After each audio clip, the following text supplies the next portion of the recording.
Thank you very much for joining. Apologies for the hiccup, but we are ready to go, we think, because we are using the webinar Zoom option for the first time. But we have a wonderful series of webinars to be given by Dr. Geoffrey Jameson. He is the Chief Technology Leader in ARRB, and he'll be giving 6 webinar series over 6 weeks, and they'll be coming one after the other starting today. As much as we can, we will try to keep that pace. Let me introduce Jeff first. So Dr. Geoffrey Jameson is the technology leader working within the Future Transport Infrastructure Group. In 1994, he joined pavement technology area at ARRB. He has worked on a variety of projects addressing issues associated with pavement design and performance, specifications and material characterization, including accelerated loading facility or ALF trials of unbound materials, asphalt, cement materials, recycled materials, and rigid pavements. In 2011 to 12, he was appointed as the inaugural director of the Western Australian Pavement Asset Research Centre. He is a member of the Austroads Pavement Structures Working Group and Austroads Formed Stabilization Working Group. Prior to joining the Australian Road Research Board, or ARRB, he worked for VicRoads on various aspects of road construction materials, including 7 years as the manager of pavement design section, which was responsible for standards of pavement design and rehabilitation of all freeways, highways, and main roads in state of Victoria. In 1992 to 1993, on secondment from VicRoads, Jeff was involved with the development of pavement management systems in Hong Kong and Philippines. So we have privilege to hear from Jeff, who has been a giant in pavement design in Australia, to hear his webinar series firsthand. So please welcome Jeff, and I'll invite him to present this webinar.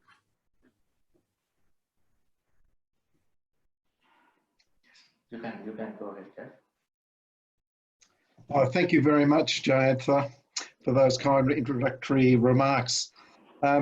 So this is the first of 6 weeks of presentations that I'll be giving, just giving you an overview of the Australian flexible pavement design methods. And so what I hope to do is to outline for you some of the fundamentals of how we go about doing flexible pavement design, including some of the terminologies we use, the behaviour of different pavement types and the factors that influence performance. I'll also give you an overview of how we work out the pavement structure, the thicknesses and qualities of materials that make up road pavements. And during the course of the presentation over these next 6 weeks, I'll give you also some information about the research that we've been doing to improve the methods. This research sometimes hasn't found its way into the current processes, but it gives you some idea of the underlying tasks that we think are necessary to improve the design methods. So there's my contact details, if you like, if you need to contact me. So the presentation today, I anticipate that we'll be finished within the presentation within 60 minutes. Then there'll be a question period of about 15 minutes or so. And just a reminder, throughout the seminar, this webinar, please click on the Q&A button and type in your questions with the slide number and send them in. So I'll be giving you a reminder during the webinar to keep doing that. And after we're finished, we'll run through the questions and I'll see if I can field some of the responses. So in terms of what I'll be outlining, the methods that I'll be outlining that are in use in Australia are contained in the Austroads Guide to Pavement Technology. And you can see on the slide here, there are various parts, up to over 20 parts to this series in this guide that Austroads issues. The guide that we'll be primarily talking about is part 2, which is the pavement structural design method. How we work out the thicknesses of and material qualities used in the design of new pavements. So there are other parts like part 5 covering the design of rehabilitation treatments, but what we'll be discussing primarily in this series is part 2, how the new pavement designs are undertaken. So in the first week, today, I'll be running through just some introductory remarks about giving you some basic information about the design system. Then in week 2 onwards, we'll go into more detail about specific issues. For example, in week 2, we'll talk about how we characterize subgrades and granular materials for use in design. Week 3, we'll do the same thing for the bound materials, asphalt and cemented materials. Week 4, we'll look at how we assess the design traffic that will be used on the road and how we calculate the design traffic loading. Week 5 is the first of the design methods I'll be covering, which is the empirical design chart that's been in use for many years in Australia. And week 6 is the mechanistic empirical design approach that Australia uses. So today, this is what I'd like to run through. I'll give you some idea of the scope of part 2, terminology, just run through the purpose of pavement structures, common surfacing types and pavement types, what the design objectives are and the factors that affect design, the pavement distress types, what do we design for, in other words, the concept of project reliability, that accounts for the variability in performance of pavements, environmental considerations, moisture and temperature particularly, and finally I'll just give you an introduction to the 2 structural design methods.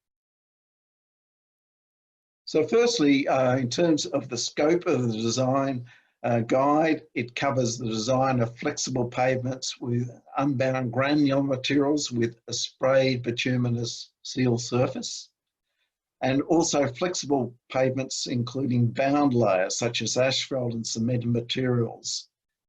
The guide also covers concrete pavements and unsealed pavements, but I'm not covering those in this webinar series. We'll be confining ourselves to the design of sealed flexible pavements. So this is, of course, one of the reasons why we do design pavements is because to provide all-weather access for road users. So you can see here the high-class facilities we currently build to maintain and provide access. So in terms of some of the terminology we use, the webinar series that we'll be covering the thicknesses and qualities of materials we use in the pavement structure. And what we mean by the pavement structure includes the wearing surface on which the vehicles travel, the underlying base layer, a sub-base layer, and the subgrade material, which may be the in situ material, the subgrade soil, or it may be an imported material brought in for improved properties. So that is what we talk about, the pavement structure, and we'll run through some of those terms, the wearing course, base, and sub-base. And of course, the pavement structure falls within the formation of the road, and which includes not only the pavement structure, but also the shoulders and the verge area. So sometimes these shoulders are sealed as well, to inhibit moisture ingress into the pavement. There's also the concept that under the pavement layers, there can be selected fill materials of various sites. There might be a general fill material brought in for an embankment, or some improved selected fill materials because provided over low strength subgrades to provide a better foundation and a more stable foundation on which to construct the pavement. So there's a concept of, we'll use terms like selected subgrade material or select fill, particularly in design. So the purpose of the pavement structure is, of course, to distribute the heavy vehicle loads to reduce the stresses and strains in the subgrade soils, the underlying materials. And the way these stresses and strains are distributed varies according to the structure of the pavement. So if you've got substantial, thick, stiff layers, there's more widespread distribution of the stresses and strains than if you've got a flexible pavement with very limited amounts of bound materials. We take those differences in the stresses and strain distributions into account in our design methods. So let's now turn to the wearing surface or wearing course. And the wearing course of a flexible pavement might consist of a spray bituminous seal or an asphalt layer. And the purpose of the wearing course is, of course, to provide a smooth riding surface for the road user. It's designed to be safe with adequate skid resistance, needs to be economical to construct, of course, and durable across all the weather conditions that it might experience. Another factor that comes into account is that the wearing course also influences heavy vehicle operating and maintenance costs. So the idea of you select a surfacing type to minimise vehicle operating and maintenance costs, and also to minimise road agency costs in terms of pavement wear and maintenance costs for the road. So you're selecting a durable surface. Also resistant to moisture infiltration. You don't want moisture getting into the pavement and damaging the pavement, leading to premature distress. And skid resistance and surface texture and noise characteristics are also important in selecting the wearing course. The base underneath the wearing course could consist of a granular material or an asphalt or a cemented material. So, and it provides the bulk of the load carrying or structural capacity of the pavement. And basically, it is desirable to minimise to select the material that has minimum changes in strength with time and moisture susceptibility. And also you design the material so that you don't get cracking coming through to the surface, leading to moisture ingress into the pavement. So it needs to have appropriate, if it's a bound material, shrinkage and fatigue properties, such that you don't get cracking coming through and moisture, leading to moisture into the pavement. Now the sub-base underneath the base could also be granular, asphalt or cemented material, and it again provides a stable platform for the construction of the base and the wearing course, and it also provides an additional structural layer to keep the subgrade strains and stresses within the design limits. Now, the subgrade can be the natural soil that's along the road formation, or it could be a selected subgrade material, select fill material brought to the job because it's got improved properties such as a higher strength or less volume change characteristics. So it can be either of those two materials. It can be a natural material or it could be an imported material. So turning now to the surfacing types, and the pavement types that are commonly used for flexible pavements. So there are two broad types of surfacing used for flexible pavement. One is called a sprayed bituminous seal. It's also called chip seal in some countries, or a surface dressing. And the other main type of surfacing is an asphalt of various types. So we'll discuss those in a bit more detail. So sprayed bituminous seals are widely used in Australia. Probably over 90% of Australian flexible roads, the sealed ones, have a spray bituminous seal surfacing. It's a low-cost surfacing treatment. And part 4K of the guide discusses the design and selection of sprayed seals in detail. So if you really like some information about how that's done, part 4K is the guide, part of the guide to access. So this sprayed seal surfacing is constructed by first spraying bitumen, hot bitumen, onto the surface of that's going to be sealed. Then sealing aggregate is spread onto the hot bitumen and rolled into the bitumen. And that gives you some idea of what the final initial seal would look like. Very different look from a dense graded asphalt look. So quite a bit of texture there you can see. And there are various types. There are many types of sprayed bituminous seal. The common ones would be a single application of binder and a single seal.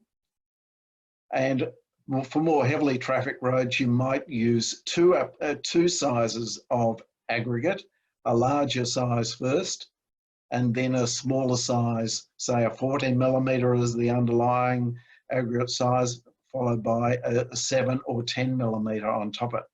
So that would be a double application of aggregate and a double application of the binder. And that would be called a double seal for more heavily trafficked roads. And also we have another type of seal that might be used would be a geotextile reinforced seal, where a geotextile is provided underneath the sealing aggregate in cases where you have a base layer that might have cracking in it. The geotextile provides a reservoir for the holding additional bitumen and therefore inhibits some of the cracking coming through from the underlying base. So a geotextile reinforced seal is constructed by first applying a bituminous tack coat and then rolling the textile out, spraying the bitumen, the new binder, on top of the fabric, and then spreading and rolling the sealing aggregate into the binder. The other surfacing type we'll talk about is asphalt. And asphalt is used widely. You're probably all familiar with an asphalt surfaced pavement. It's widely used in urban areas particularly, and local roads in urban areas are quite commonly have an asphalt surface. Now, part 4B of the guide covers how you go about designing in terms of a mixed design of an asphalt. So we won't be covering that in this seminar series, but if you'd like to know details about how asphalt mixes are designed, turn to part 4B. So asphalt consists of bitumen, of course, of various classes of binder around, and also aggregates, coarse aggregates, fine aggregates, and fillers. And these are the common types that are in use. We have dense graded asphalt, open grade asphalt, and stone mastic asphalt. And you can see in the slide here, the different volumes of different components in the different types of mixes. For example, open graded asphalt has a high voids content, whereas stone mastic asphalt has a high amount of coarse aggregate. So there are different volumetrics for different mixes, and they result in very different properties of the materials. This is a cross-section of a dense graded asphalt compared with an open graded asphalt. And you can see, because of the high voids of the open grade asphalt, it would be a lot more permeable than a dense graded asphalt. And so open grade asphalt is commonly used for heavily trafficked high-speed roads such as freeways, where the voids enable moisture, surface moisture, to be drained to the bottom of the layer and provide good skid, better skid resistance than dense grade asphalt, and less spray coming at high speed. So a surfacing that is commonly used on heavily trafficked roads. And this is an example here of a structure that might be on a heavily trafficked road, where you'd have an open grade asphalt surface over a dense grade asphalt base, and there'll be a bitumen interlayer provided to inhibit moisture ingress into the dense grade asphalt. Because the open grade asphalt is permeable, the moisture would flow through it to the bottom of the layer, but you don't want that moisture getting into the dense graded. So there'd be a bitumen interlayer provided to inhibit the moisture going into the dense graded asphalt. So asphalt, unlike a sprayed seal, is made at an asphalt plant. It's made off-site, not at the construction site. So at the asphalt plant, aggregates are split into different sizes and then weighed and combined, and mixed with the bitumen, loaded into trucks, and then those delivery trucks load the paver on site, and the asphalt is screeded out and then rolled. So turning now to pavement types, some broad types. The most common one is, as I mentioned previously, is a granular pavement, completely granular with a thin sprayed seal surfacing. So no asphalt in this pavement, no cemented materials, no lean mixed concrete, all unbound granular materials except for the sprayed seal surfacing. So this is the most common pavement type in Australia. Now, in some cases, a sprayed seal surfacing isn't appropriate, and an asphalt surfacing is preferred. And in this case, the thin sprayed seal is replaced by a thin asphalt layer, and that layer could be 40 millimetres, 50 millimetres thick. So this might be, for example, a pavement for a local road, might be used for a local road, a residential street, for example, might have a thin asphalt layer on granular base. As the traffic loading increases, then we increase the number of asphalt layers, and this is called then a thick asphalt on a granular pavement, where there's a combination of asphalt layers and granular layers. And increasing the traffic even further, we then come up to a pavement that's called a deep strength asphalt pavement, which is a combination of thick asphalt layers and cement treated materials. And also, for heavily trafficked roads, what's called a full depth asphalt pavement, which comprises all asphalt layers on top of the subgrade. So they're the principal pavement types that are in use. And I'll give you a couple of examples here of heavily trafficked pavement types. These are the ones that are used in the South Australian pavement design supplement. And shown here is a full depth asphalt pavement. These are the minimum configurations they would consider necessarily for heavily trafficked roads. So it might for the full depth asphalt pavement, it might comprise a minimum of 200 millimetres of asphalt, and that would be dense graded asphalt, on top of a granular working platform. So there'd be, or an in situ stabilised material. And then that could be placed on a fill material, a type A or type B fill material, where the subgrade strength is low. For example, if it was less than 10, they would require the use of a fill material with a higher subgrade CBR to be used underneath that granular working platform. So they would consider that they call that their full depth asphalt configuration. Their alternative, which is the asphalt on a cemented material, is a deep strength pavement configuration where the granular working platform is replaced by a cemented layer here underneath the asphalt. This enables the asphalt thickness to be reduced compared with the full depth asphalt configuration, but there's still a minimum of 175 millimetres of asphalt to inhibit cracking coming through from this cemented material.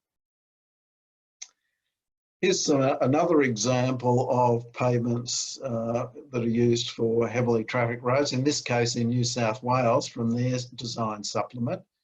Again, they've got a full depth asphalt configuration. They use the term selected material zone, which is a select material, a subgrade material. I mean, higher CBR is required underneath that full depth asphalt for a heavily trafficked road.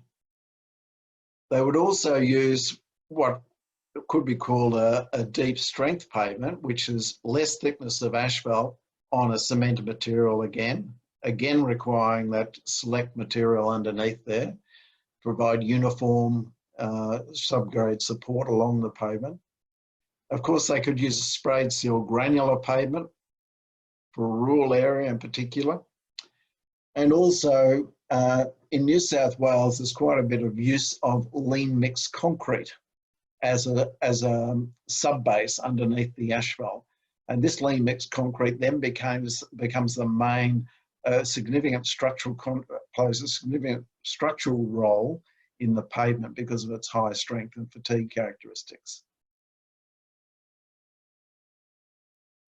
So just recapping then, the sprayed seal granular pavements are the most commonly used in Australia. As the traffic loading increases, we tend to use more and more bound materials and thicker layers of those. Okay, so now turning to design objectives and the factors affecting design. So when we go about a pavement design, this is what are we really designing for when we work out the structure, the thicknesses and the qualities of materials that are required. Well, first off is really what the road user sees in terms of the serviceability of the road, in terms of its roughness, what the ride quality is. The safety characteristics in terms of skid resistance are important. Design reliability, and we'll discuss this in a bit later, is very important. We don't want to design a road that fails prematurely. So that is a concern to the designers. They want a reliable design and something that's durable and sustainable. The design also needs to be able to be readily constructed, and also what needs to be considered is how that pavement's going to be maintained over its service life, and how maintainable it's going to be, access to maintenance crews and what have you during the course of its life. So the design objective then is to select the most economical pavement thickness and composition that will provide a satisfactory level of service for the anticipated traffic over the design period. So when we talk about economical, this also not only considers the initial pavement costs, the cost to construct the pavement initially, but also the maintenance costs associated with it during its service life. And that service life could be 20 to 40 years. And so as well as the initial costs, We also need to consider the costs of maintenance treatments that might need periodic overlays of asphalt, for example, to maintain appropriate level of service. And that needs to be factored in to the design considerations. And increasingly also environmental and social costs are being considered in this objective. So when we're weighing up different design options, we'll be looking at information that's available about the materials that are available, the traffic loading on the road that you're designing for, and environmental factors, and also the interaction between these factors. So this is a more comprehensive then list of some of the factors that might influence your decision about the pavement type and the surfacing types that you might select. You'd be considering this concept of reliability, and the risk associated with the design would be an important characteristic. The traffic loading, as I've discussed, and the road function. How important is this road? The subgrade strength. Am I on a low strength subgrade or a high strength, and how will that affect performance? The materials available and their qualities, environmental factors. Drainage can be a big consideration, and how you address subsurface drainage and also surface drainage. Expansive subgrade soils can be an issue on some of the roads, particularly in the west of Melbourne here. We have a lot of basaltic clay subgrades which have change in volume with time due to changes in moisture content. So that's often a consideration in Melbourne, for example, the west of Melbourne, in selecting a design configuration. There might also be construction constraints like curb and channel that you've got to work to, or utilities and services that are located in the formation that restrict the depth to which you can excavate. Again, you need to consider maintenance and rehabilitation strategies, how that's going to be done. Stage construction could be considered. This is where, instead of placing all the pavement structure initially, periodically the pavement is strengthened with, say, an overlay, say at 10-year intervals, to build up the structure as the traffic loading increases. That's seldom done, but it is a concept that can be used in pavement design. The operating speed of the road is also a consideration, and that might, for example, influence your surfacing type. Whether you use, for example, open graded asphalt is necessary for noise and skid resistance. And also, lastly, of course, whole of life costing. What's the total cost of different options that you might have as a designer? So because of the many variables affecting the design and their interaction, Austroads have got a systematic approach to design, and you can see here the various chapters of the guide where we talk about different elements of the design process and how they feed together. So turning now to pavement distress types. What are we designing for? When we design a pavement structure, what distress is going to limit the life of the pavement, and what do we need to consider then in determining the thicknesses and qualities of materials? So one of the most common distresses is deformation, and that could take the form of rutting or shoving of the material, and that affects, of course, the road safety and the ride quality of the road. And here's some examples of rutting and shoving. And so, for example, on the top left-hand part of the screen, you can see an asphalt layer here that obviously there's been a bad choice of the asphalt mix on this job because the asphalt is rutted very badly. On the top left-hand side, right-hand side, this looks like a sprayed seal granular pavement where the rutting is more deep-seated. The rutting isn't not related so much to the surfacing as the other case.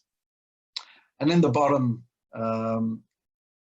slide, you can see here the shoving that you might see at an intersection on the left-hand side. And so perhaps the asphalt mix type that was selected was inappropriate, and you needed to use a mix type that was less susceptible to rutting in that particular application. And on the right-hand side in the lower, you can see here a situation where a granular base has shoved because maybe it was because the moisture got into the pavement and reduced the strength of the granular material, and it sheared, and you're resulting in that shoving that you see there.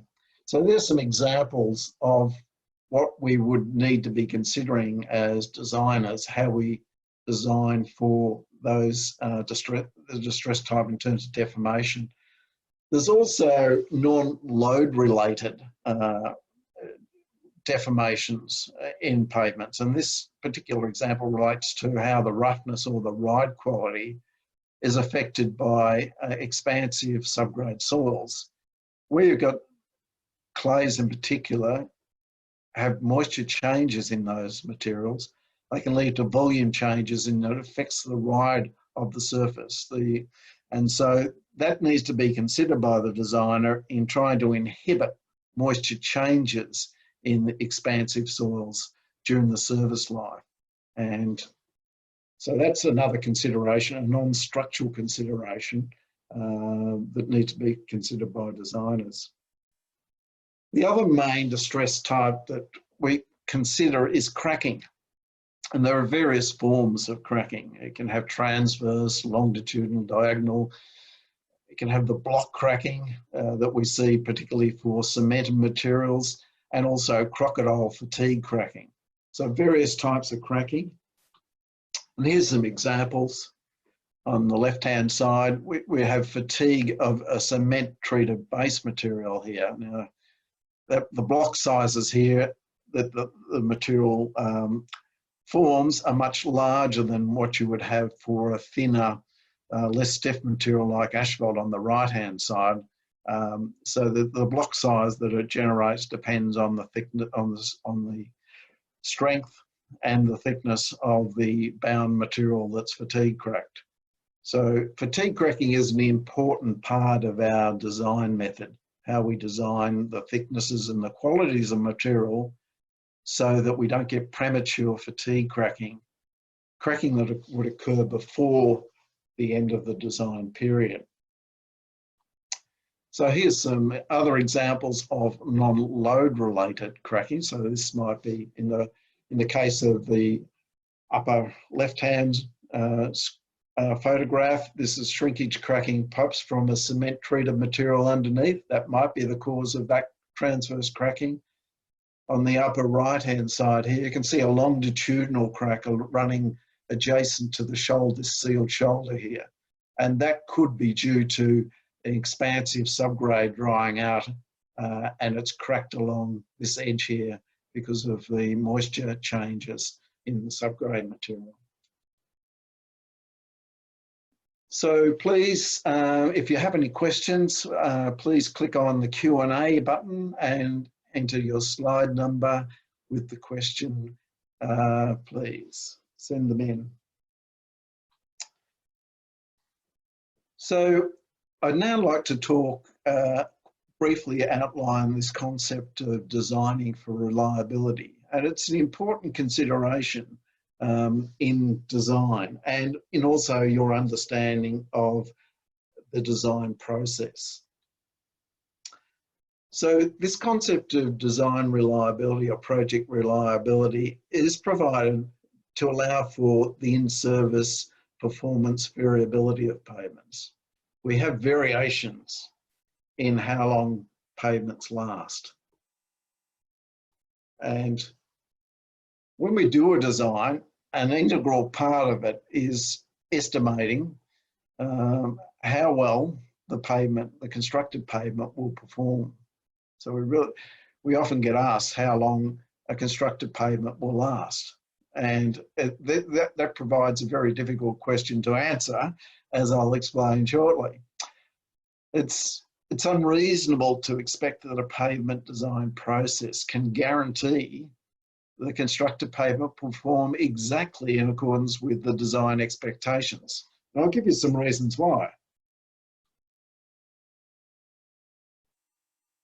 Performance varies between projects of the same design, and this gives you an idea. Say for this single design here, there'll be a distribution of actual pavement lives for a large number of projects with exactly the same design. They don't all behave the same, perform the same. Some will last longer than others. There's quite a distribution in the performance of pavements with exactly the same design.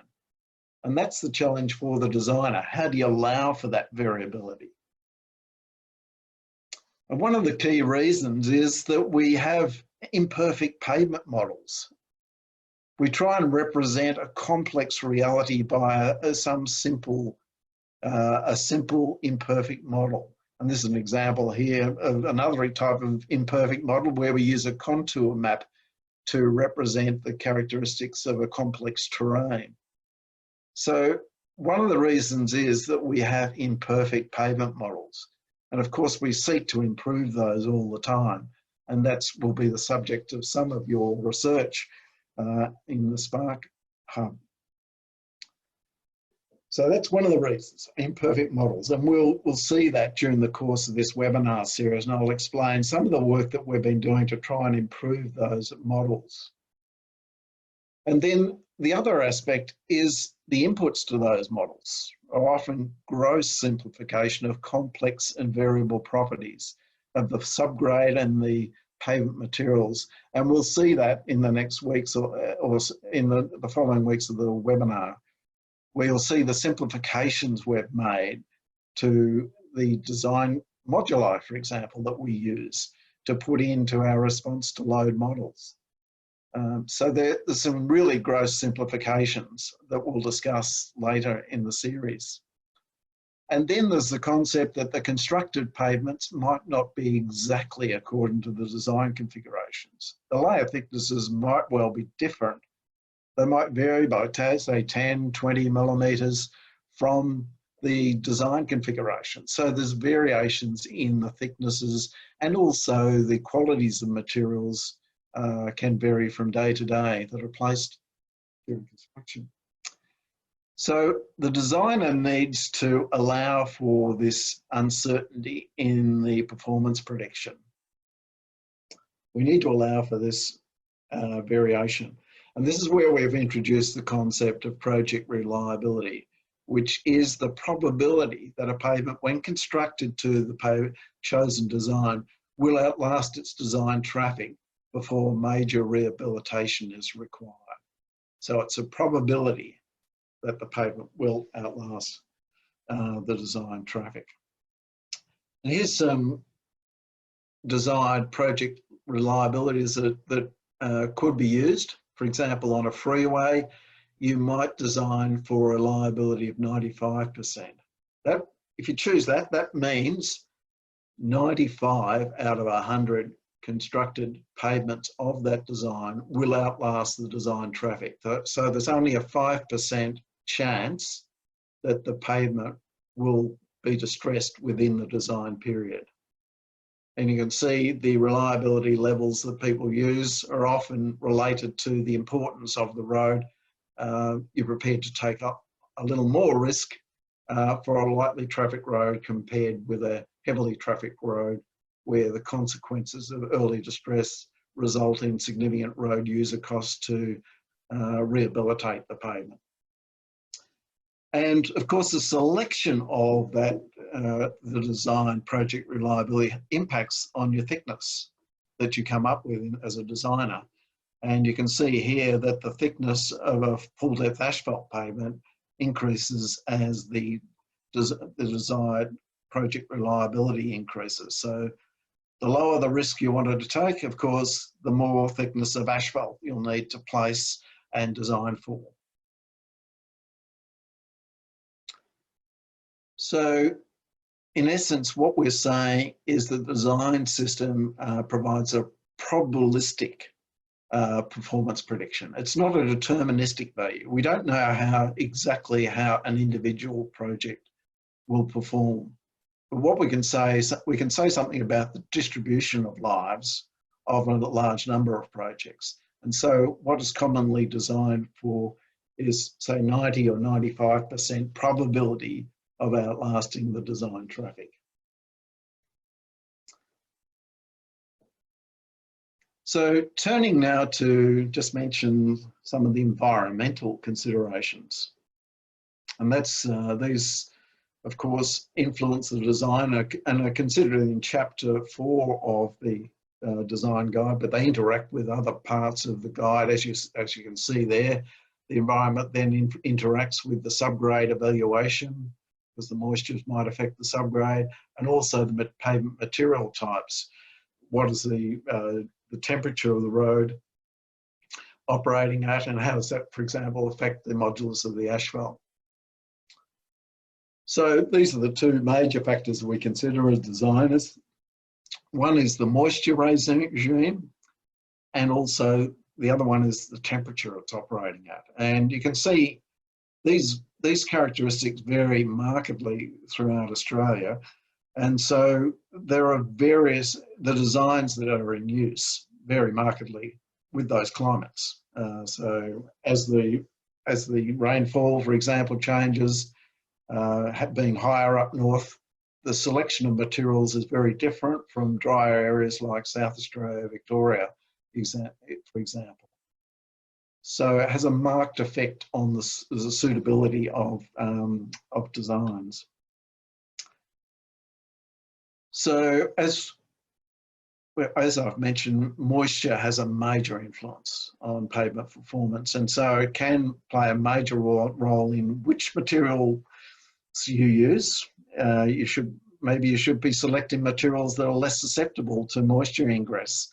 The pavement types you use and whether or not you provide sealed shoulders to stop moisture ingress, various other things that you might do to control the moisture in the pavement, because it has a major effect on performance. And it's not only the rainfall, but it's also the evaporation that needs to be considered. So when the designer is looking at the moisture regime, they not only consider the rainfall, but also the evaporation of it. And so what is the likely operating moisture contents of the pavement?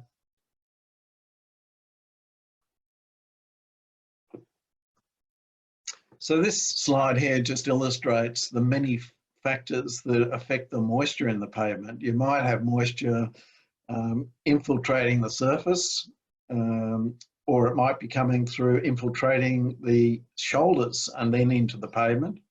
It could be coming from the water table underneath, or it could be groundwater coming, that's the surface water is coming and entered into the pavement as well. So there are many factors that affect the operating moisture content that need to be considered when the designer is selecting the subgrade strength to use in the design and the modulus values, and also the pavement materials that are used to try and estimate, for example, granular materials, what's the operating moisture content of those materials. That's a complex thing to predict. So there's a saying that there are 3 major causes of pavement distress: water, water, water, and that just underlines that this is a very important characteristic of the performance of pavements. And as I mentioned, it's quite difficult to predict, and we'll see that the rules of thumb that we have and use in design at the moment, there's plenty of opportunities to improve on those. So yeah, it is important, but it's very difficult to predict in-service moisture conditions. This slide here just shows you some of the drainage considerations that might be the designer might consider. That the designer, for example, may consider the placement of a subsurface drainage system, like shown on the right-hand side here, where there's a subsurface drain to drain the moisture, or on the left-hand side here, there's a drainage layer provided under the pavement. Maybe that's because there's a spring feeding moisture into the pavement, or the concern about the potential for that to happen. And so a drainage layer has been provided underneath the pavement or as part of the pavement. So the other characteristic is, of course, that pavement temperature. And pavement temperature is particularly important in the case of asphalt. It affects the asphalt modulus, and shown here are some slides of how the modulus changes with different temperatures. And it also affects the fatigue characteristics of the asphalt. And both of those things, both the modulus and the fatigue characteristics, need to be considered in the structural design. So very important, particularly for asphalt, to look at its operating temperature. Now, the operating temperature also affects the potential for the asphalt to rut at high temperatures. Now, the Australia's design, the structural design method, this part 2, doesn't provide a method of predicting the rutting,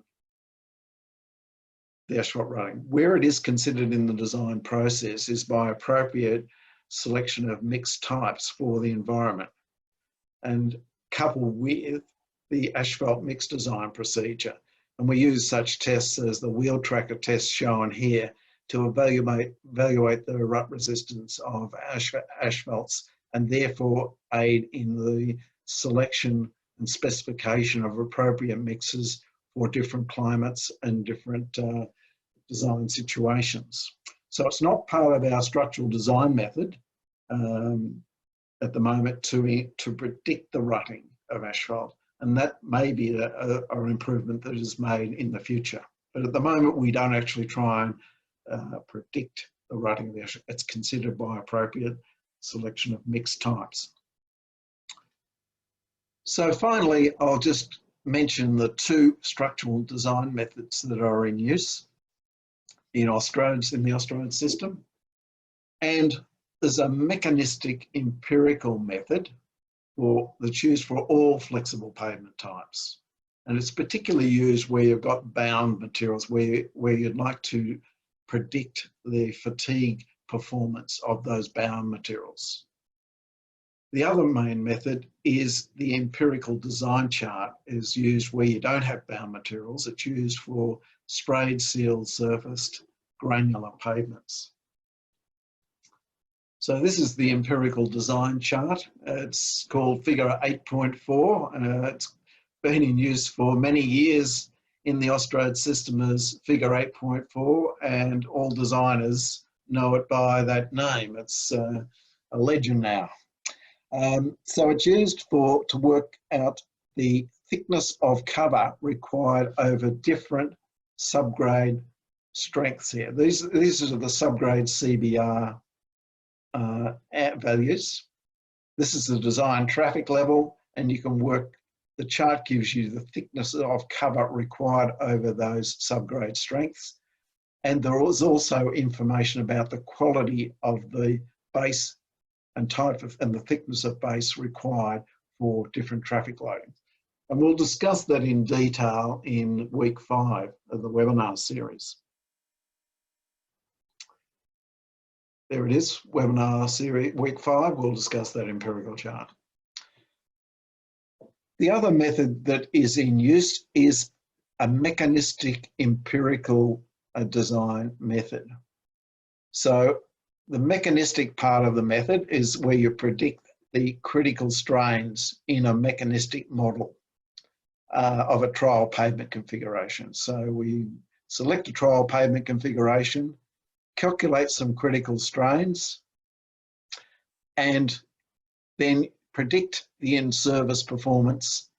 And that's where the empirical part comes in, because the model has been calibrated by field performance data. So the relationship between the strain and the allowable loading to distress is obtained by empirical data about pavement performance. So it's called a mechanistic empirical design method. It includes a mechanistic model coupled with empirical data about in situ performance. And so in week 6, we'll discuss the Austrade system of mechanistic empirical design. So what I've run through in this introduction, I've just tried to give you some idea of the scope of part 2, and we've talked about the fact that in this series here we'll be talking about sealed flexible pavements and how to design those. I've run some through the terminology. We've talked about wearing course, asphalt and sprayed seals, and base course, sub-base, what we call the subgrade, what the purpose of the pavement structure is in terms of reducing strains and stresses in the underlying material, the possible surfacing types and pavement types we've run through, sprayed seal granular, full depth asphalt, deep strength, for example, some of the configurations, the design objectives in terms of, you know, reducing, having a minimum whole of life cost by providing adequate level of service. Pavement distress types, particularly rutting and cracking, are prime things that we use as structural designers in coming up with the structure. The concept of project reliability to allow for variability in performance. Environmental considerations, moisture and temperature effects. And also I've outlined the mechanistic empirical method and the empirical design chart approaches. So please click on the Q&A and enter the slide number and the question, and I'll see if I can field some of your questions. So I'll hand it back to Aruna now, please.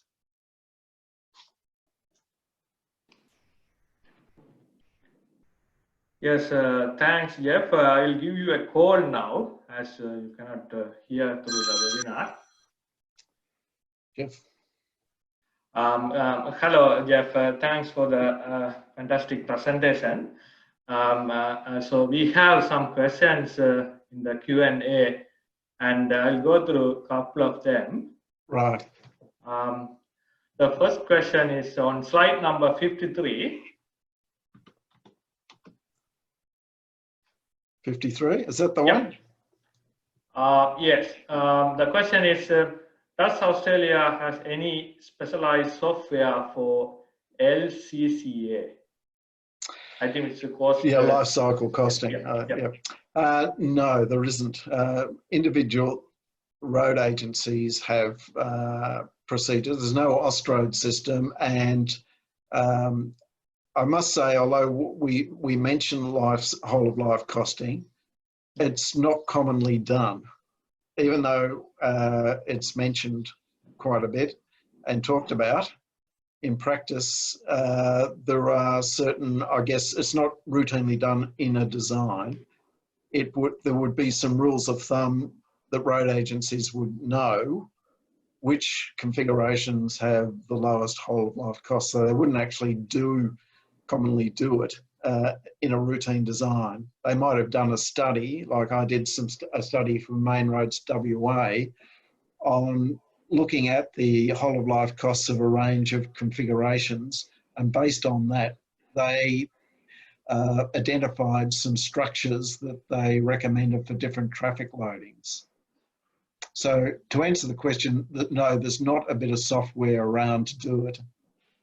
But it can be done by first principles.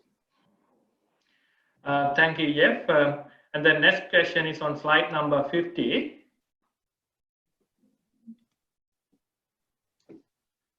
How do you consider and evaluate environmental and social factors in the design of a pavement?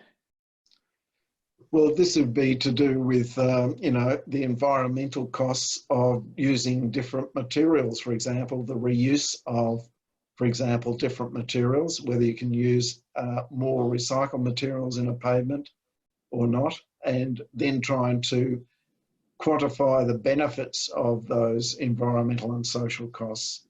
It's not something I'm an expert at, but we have people at ARRB who are specialised in estimating the costs associated with environmental, recycling, the benefits of that compared with using new materials. So there are processes around. It's not something I'm particularly familiar with. We don't document a method in the guide, but there are processes that people can use to look at what the benefits would be to offset against the costs of using, say, recycled materials. Thank you for that, Jeff. And the next question is on slide number 46. We talk about the thickness. What is the 300 millimeter SMZ in the chart? Right. So this SMZ stands for Select Material Zone. Right. So it's a selected film material, an improved subgrade material. So this material might, for example, have a CBR of 30, 15 or 30, somewhere in that range. So much higher than the in situ subgrade. And it would also be selected to have very little volume change with time. If the moisture content changes, it would have sufficiently low plasticity so that it doesn't change in volume. So this selected material zone is provided, not only provide a good working platform on which to construct the bound layers, but also a layer that is not susceptible to moisture changes as the in situ subgrade material is, and to provide a uniform support along the whole project length, rather than you having some areas of the project operating at low strength, maybe in cuttings, and other areas operating at high strength. So it provides a more uniform support along the whole project length. So this is only done for heavily trafficked roads where the standard required is much higher. Thank you for answering that question, Jeff. And next question is from Yan Fang, UNSW, Canberra University, slide number 30.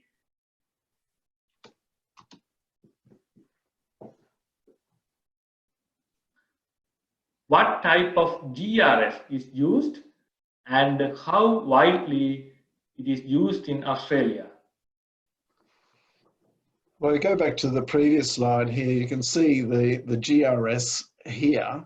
It's commonly used for where you've got a cracked pavement, say in an urban area where you might have a cracked asphalt layer and you need to do a rehabilitation. The worst of the cracking would be milled from the surface.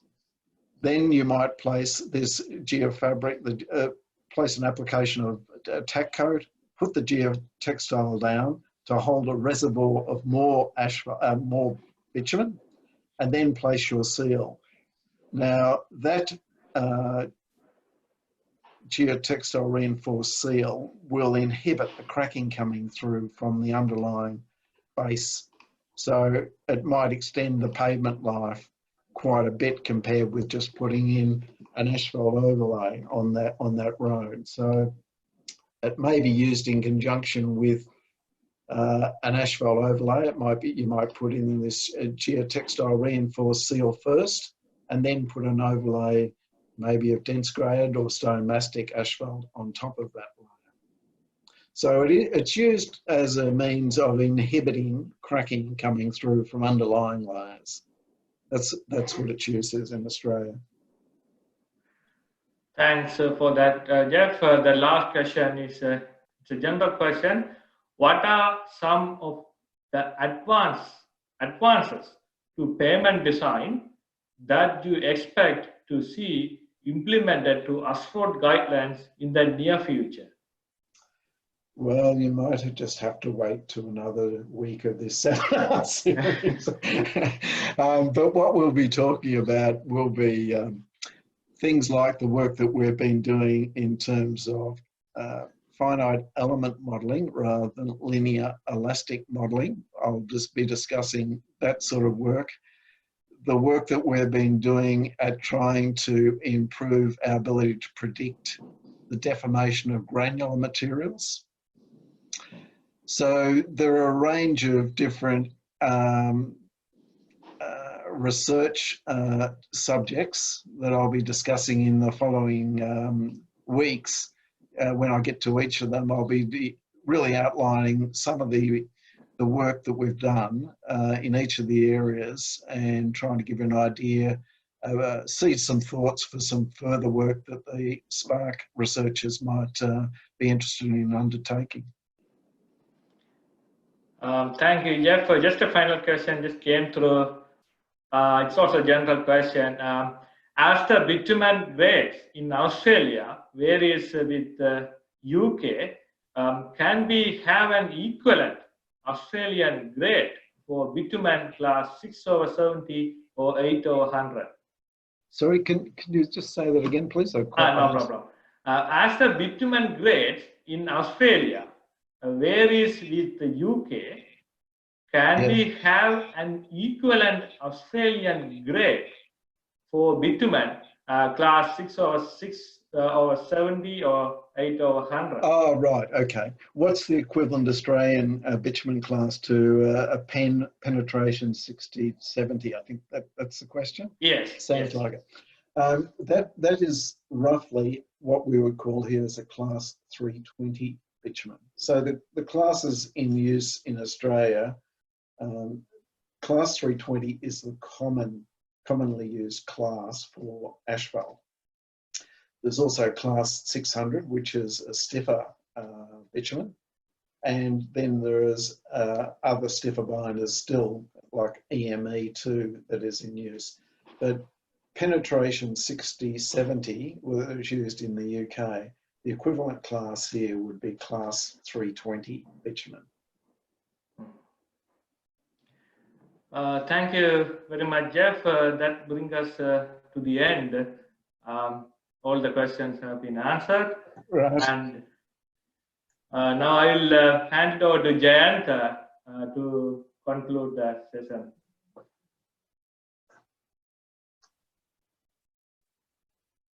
I think Jayanta's microphone is okay. Yeah. Okay, I think we had the pleasure of hearing a fantastic introduction to our webinar series from Jeff. I'm sure you will appreciate his time and effort preparing these quality presentations. And of course, they'll be available to you through the SPARC Hub. ARRB will organize that. And we would like to express our thanks to Jeff for his time and effort preparing these presentations. And we look forward to your presence in the remaining series. Thank you very much. Thank you all, and thank you, Jayanta. Thank you very much. We will